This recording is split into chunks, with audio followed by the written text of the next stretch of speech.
sempurna dalam rencanamu dan karyamu. It also appears Serahkan hidupku, murnikan dengan rohmu. Tuhan, kau sempurna dalam rencanamu dan karyamu. Ku serahkan hidupku, murnikan dengan rohmu. Hidupku menggenapi firman-Mu, tanda mujizat sertai tiap langkahku. Kau bersamaku, di dalamku, jadi bukti kebesaran-Mu.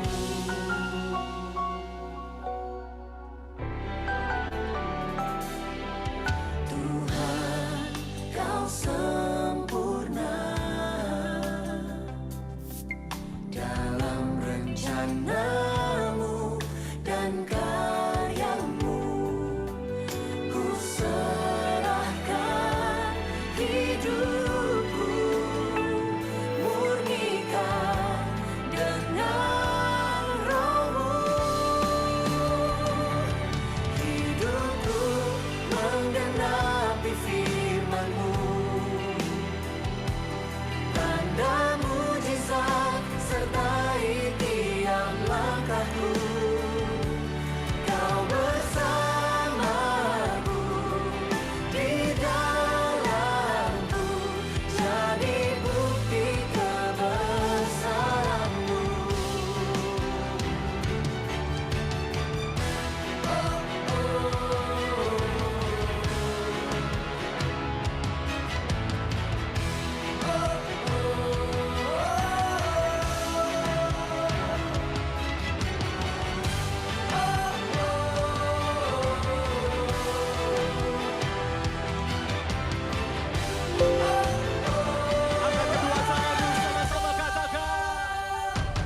Hidupku menggenapi firman-Mu,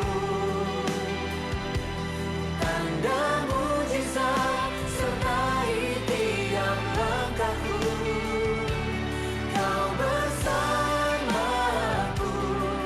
di dalamku, jadi bukti kebesaran-Mu. Menggenapi firman-Mu, tanda mujizat sertai tiap langkahku. Kau bersamaku, di dalamku, jadi bukti kebesaran-Mu. Kau bersamaku, Ayo, dibuka dulu videonya guys semuanya. Kita akan mulai. kebesaran-Mu.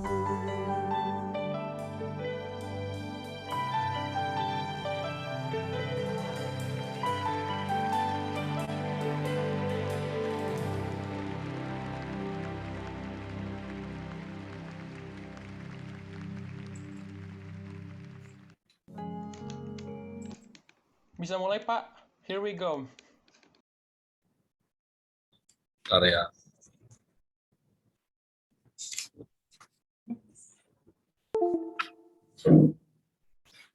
Oke, udah. Yuk. Ini ada beberapa yang baru masuk. Iya, silahkan yang belum buka video, buka videonya guys. Ini Frederer di mana tuh orangnya?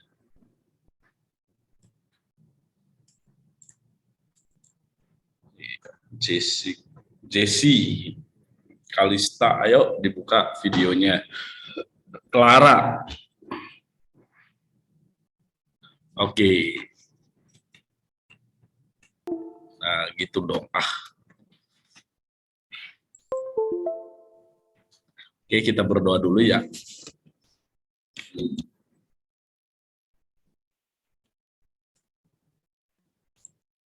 Oke, kita berdoa. Kita mau mulai pelajaran kita hari ini.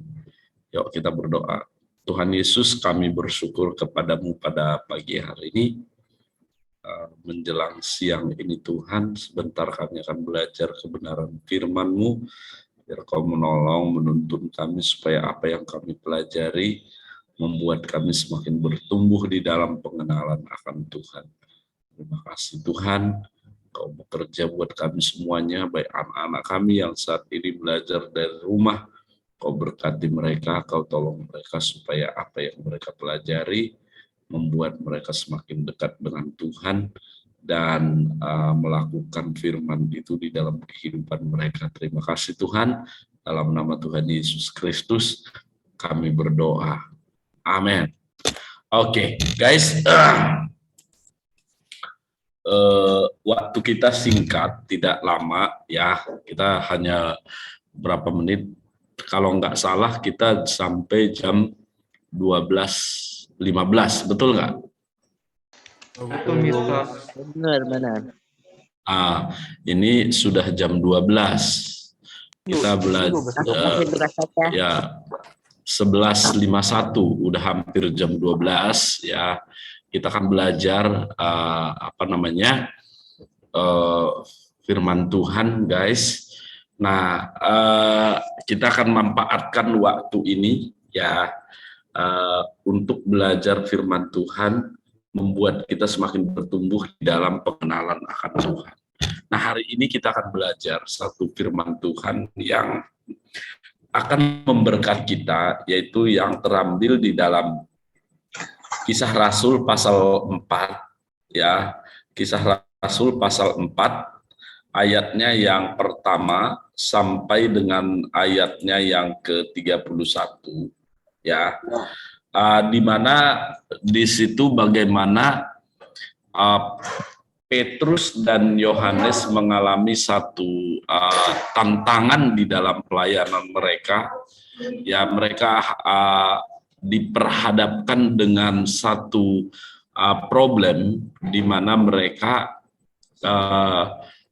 dibuat menjadi orang yang bersalah atau orang yang dianggap mereka untuk mengacaukan kota mereka, dan mereka diperhadapkan dengan mahkamah agama, dan setelah itu mereka divonis dan dimasukkan ke dalam penjara gitu ya.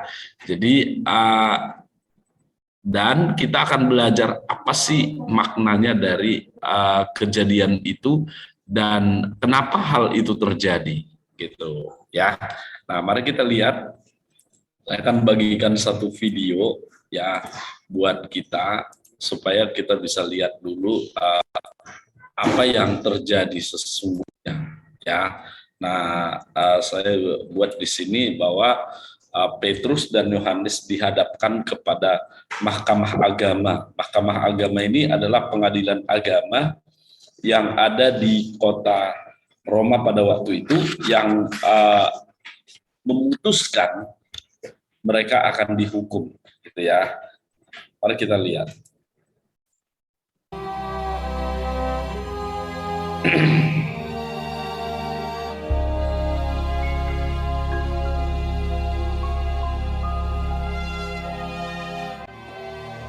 Ketika Petrus dan Yohanes sedang berbicara kepada orang banyak, mereka tiba-tiba didatangi imam-imam dan kepala pengawal bait Allah serta orang-orang Saduki.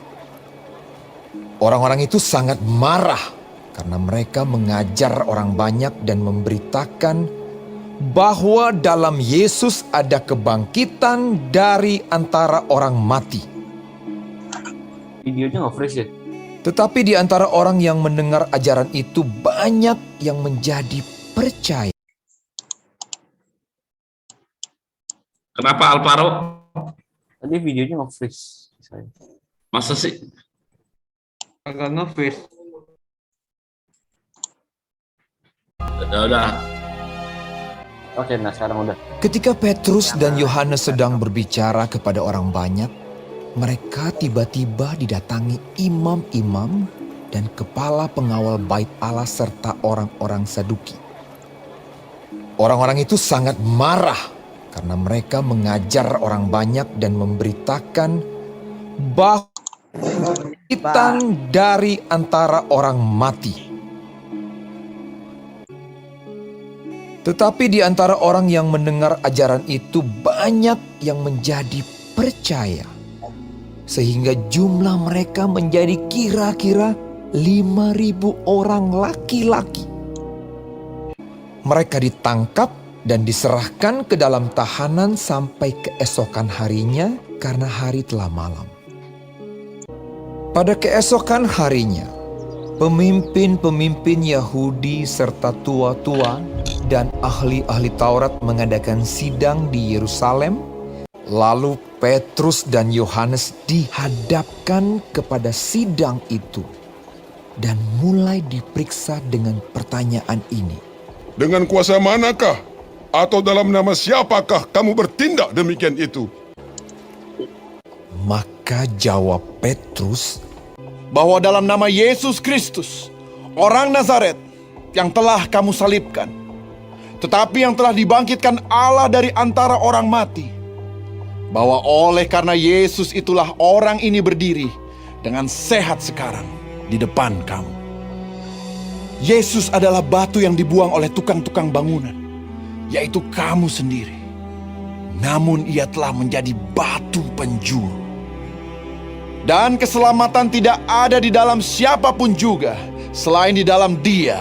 Sebab di bawah kolong langit ini tidak ada nama lain yang diberikan kepada manusia yang olehnya kita dapat diselamatkan. ketika sidang itu melihat keberanian Petrus dan Yohanes dan mengetahui bahwa keduanya orang biasa yang tidak terpelajar, heranlah mereka. Dan mereka mengenal keduanya sebagai pengikut Yesus. Tetapi karena mereka melihat orang yang disembuhkan itu sudah lebih dari 40 tahun umurnya, berdiri di samping kedua rasul itu, mereka tidak dapat mengatakan apa-apa untuk membantahnya. Berundinglah mereka. Tindakan apakah yang harus kita ambil terhadap orang-orang ini? Sebab telah nyata kepada semua penduduk Yerusalem bahwa mereka telah mengadakan suatu mukjizat, dan kita tidak dapat menyangkalnya. Tetapi supaya hal itu jangan makin luas tersiar di antara orang banyak, baiklah kita mengancam dan melarang mereka. Mereka diperintahkan supaya sama sekali jangan berbicara atau mengajar lagi dalam nama Yesus. Tetapi Petrus dan Yohanes menjawab mereka, Silakan kamu putuskan sendiri, manakah yang benar di hadapan Allah? Taat kepada kamu atau taat kepada Allah? Sebab tidak mungkin bagi kami untuk tidak berkata-kata tentang apa yang telah kami lihat dan yang telah kami dengar. mereka semakin keras mengancam rasul-rasul itu, tetapi akhirnya melepaskan mereka juga, sebab sidang tidak melihat jalan untuk menghukum mereka karena takut akan orang banyak yang memuliakan nama Allah berhubung dengan apa yang telah terjadi.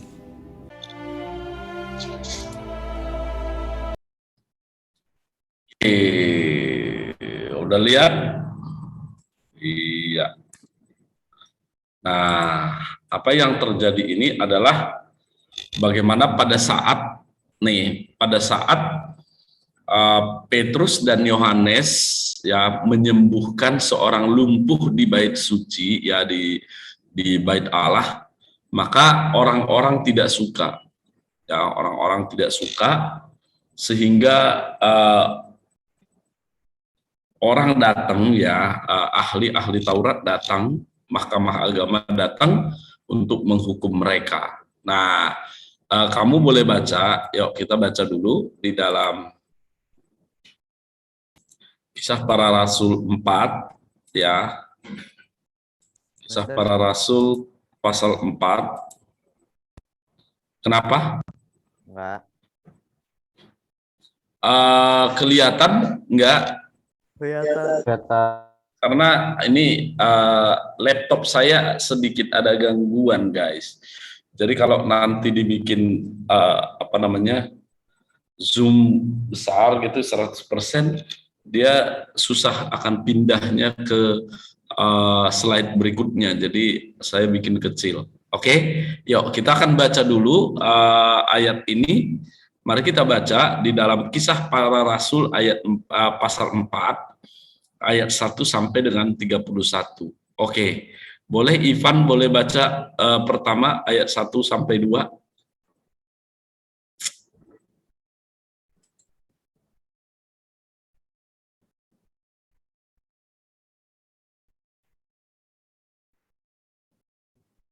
Ivan, ayat 1 sampai 2 boleh baca. Ya, silakan Ivan.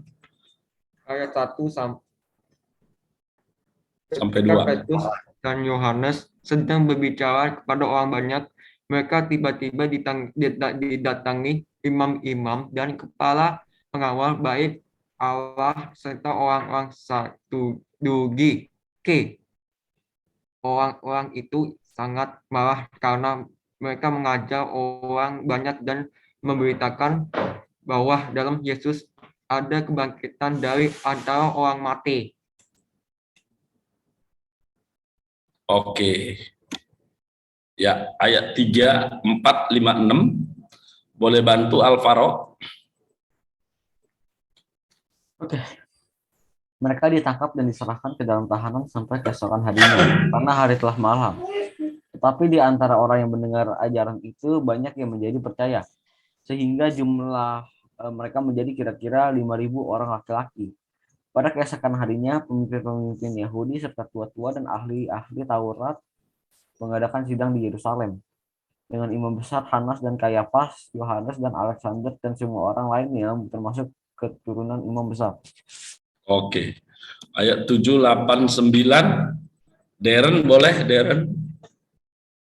Habis ini clean, sir. Habis Darren clean. Oke. Atau mau clean duluan nih?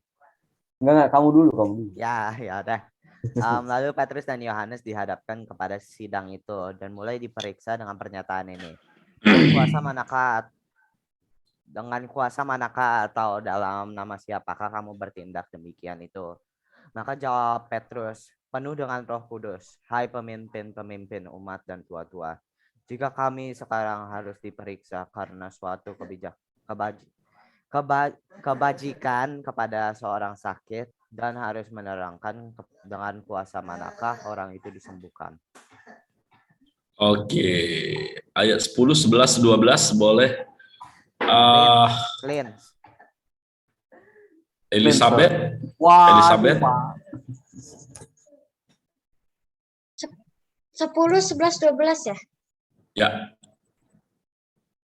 Maka ketahuilah oleh kamu sekalian dan oleh seluruh umat Israel, bahwa dalam nama Yesus Kristus, orang Nazaret, yang telah kamu salibkan, tetapi yang telah dibangkitkan Allah dari antara orang mati, bahwa oleh karena Yesus itu orang ini berdiri dengan sehat sekarang di depan kamu. Yesus adalah batu yang dibuang oleh tukang-tukang bangunan, yaitu kamu sendiri, namun ia telah menjadi batu penjuru. Dan keselamatan tidak ada di dalam siapapun juga selain di dalam Dia. Sebab di bawah kolong langit ini tidak ada nama lain yang diberikan kepada manusia yang olehnya kita dapat diselamatkan. Oke. Ya.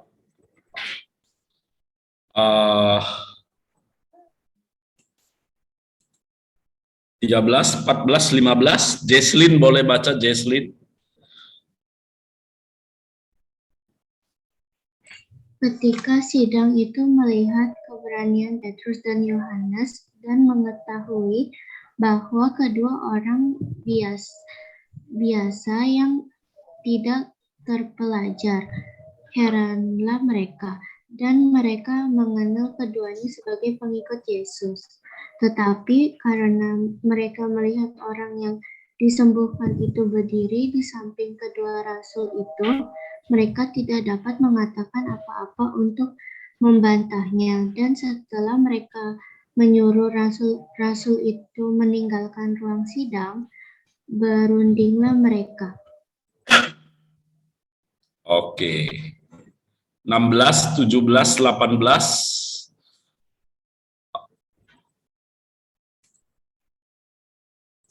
Karen boleh baca, Karen? Oke, yang ini semua kan situ. Ya. Dan berkata, tindakan apakah yang harus kita ambil terhadap orang-orang ini? Sebab telah nyata kepada semua penduduk Yerusalem bahwa mereka telah mengadakan suatu mukjizat yang menyolok dan kita tidak dapat menyangkalnya. Tetapi supaya hal itu jangan makin luas tersiar di antara orang banyak, baiklah kita mengancam dan melarang mereka, supaya mereka jangan berbicara lagi dengan siapapun dalam nama itu. Dan setelah keduanya disuruh masuk, mereka diperintahkan supaya sama sekali jangan berbicara atau mengajar lagi dalam nama Yesus. Oke.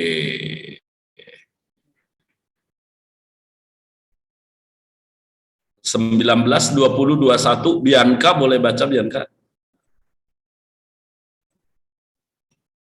Tapi Petrus dan Yohanes menjawab mereka, silahkan kamu putuskan sendiri manakah yang benar di hadapan Allah, taat kepada kamu atau taat kepada Allah. Sebab tidak mungkin bagi kami untuk tidak berkata-kata tentang apa yang telah kami lihat dan yang telah kami dengar.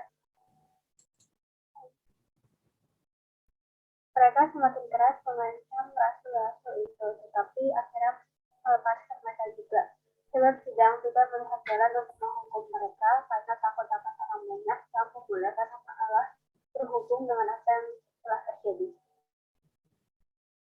Oke, 22, 23, 24. Fiona boleh baca, Fiona? Karena sesudah pasukan pergilah Petrus dan Yohanes kepada teman-teman mereka, lalu mereka menceritakan segala sesuatu yang dikatakan imam-imam kepala dan tua-tua kepada mereka. Ketika teman-teman mereka mendengar hal itu, berserulah mereka bersama-sama kepada Allah. Katanya, ya Tuhan, Engkaulah yang menjadikan langit dan bumi, laut dan segala isinya. Oke, ayat 25, 26 sampai 27. Fiorenza boleh baca, Fiorenza? 5 sampai 27 ya, Sar. Ya. Dan oleh Roh Kudus dengan perantaraan hamba-Mu Daud Bapa kami, Engkau telah berfirman, maka rusuh bangsa-bangsa mengapa suku-suku bangsa mereka perkara yang sia-sia. Raja-raja dunia bersiap-siap dan para pembesar berkumpul untuk melawan Tuhan dan yang dirupainya. Sebab sesungguhnya telah berkumpul di dalam kota ini Herodes dan Pontius Pilatus beserta bangsa-bangsa dan suku-suku bangsa Israel melawan Yesus, hamba-Mu yang kudus, yang Engkau terurapi. Oke. Ya. Terakhir 28, 29, 30, 31. Cleanse, boleh cleanse. Yes. Permintaan mereka. Oke. Untuk melaksanakan segala sesuatu yang telah Engkau tentukan dari semula oleh kuasa dan kehendak-Mu. Dan sekarang ya Tuhan, lihatlah bagaimana mereka mengancam kami, dan berikanlah kepada hamba-hamba-Mu keberanian untuk memberitakan firman-Mu. Ulurkan untuk menyembuhkan orang, dan adakanlah tanda-tanda dan mujizat-mujizat oleh nama Yesus, hamba-Mu yang kudus. Dan ketika mereka sedang berdoa, goyanglah tempat mereka berkumpul itu dan mereka semua penuh dengan Roh Kudus. Lalu mereka memberitakan firman Allah dengan berani. Oke. Guys, apa inti dari pelajaran ini dari apa yang kita baca ini adalah yang pertama, hal yang pertama kalau saya boleh ambil berkatnya, yaitu yang pertama adalah seberat apapun atau sehebat apapun orang menghalangi kebenaran firman Tuhan itu diberitakan, dia tidak akan mampu. Karena apa? Kekuatan kita adalah kekuatan roh, bukan kekuatan hanya kekuatan fisik gitu ya. Nah, mereka ini Petrus dan Yohanes memberitakan Injil dengan baik. Mereka bukan memberitakan Injil dengan kekuatan fisik mereka, tetapi mereka menggunakan kekuatan Roh Kudus di mana Tuhan yang bekerja. Ya, pada saat itu mereka berdoa untuk orang lumpuh yang ada di bait suci itu dan sembuh. Tetapi kuasa kegelapan tidak suka melihat kuasa Tuhan dinyatakan, sehingga apa? Kuasa iblis itu bekerja lewat imam-imam atau orang-orang yang ada di situ, membuat supaya mereka dibenci. Akhirnya apa yang terjadi? Mereka diperhadapkan dengan satu masalah, mereka melakukan kesalahan besar, padahal hal itu sebenarnya bukan kesalahan besar gitu ya. Nah, hari ini kita akan melihat di dalam kehidupan kita juga, di saat kita melakukan melakukan firman Tuhan, maka kita melakukannya tidak dengan kekuatan kita, tetapi Roh Allah lah yang memampukan kita melakukan firman Tuhan, gitu ya. Jadi dan mukjizat Tuhan terjadi bukan karena kuat kita, bukan karena kemampuan kita, kepintaran kita, tetapi Roh Tuhan yang akan bekerja di dalam kehidupan kita, gitu. Nah, kamu baca firman Tuhan ini, kita tidak panjang lebar, saya tidak panjang lebar untuk membahasnya, tetapi saya rindu kamu baca nanti ayat ini.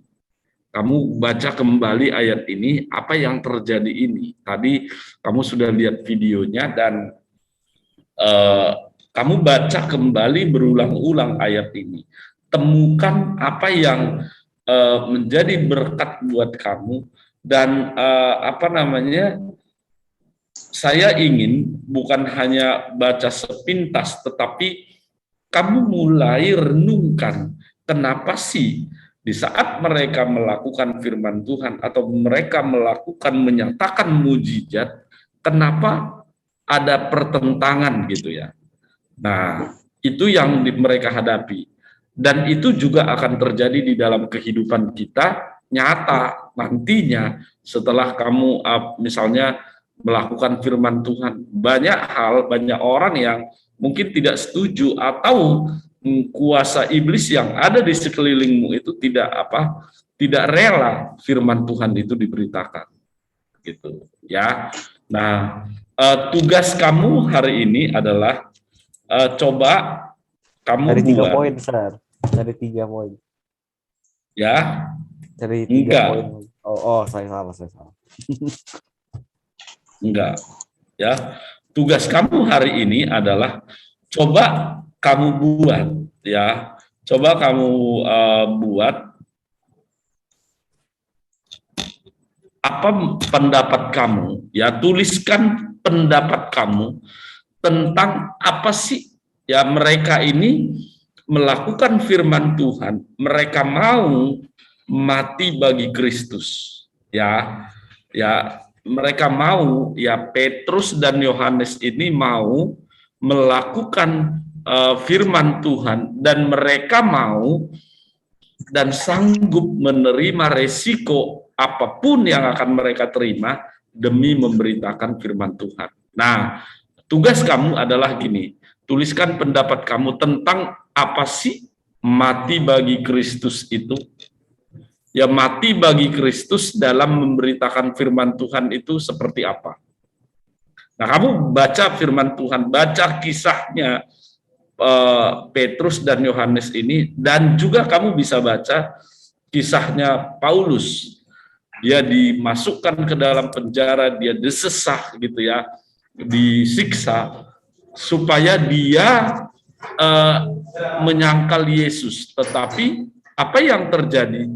Dia semakin dekat, semakin percaya kepada Tuhan Yesus dan semakin mengandalkan Tuhan di dalam kehidupannya.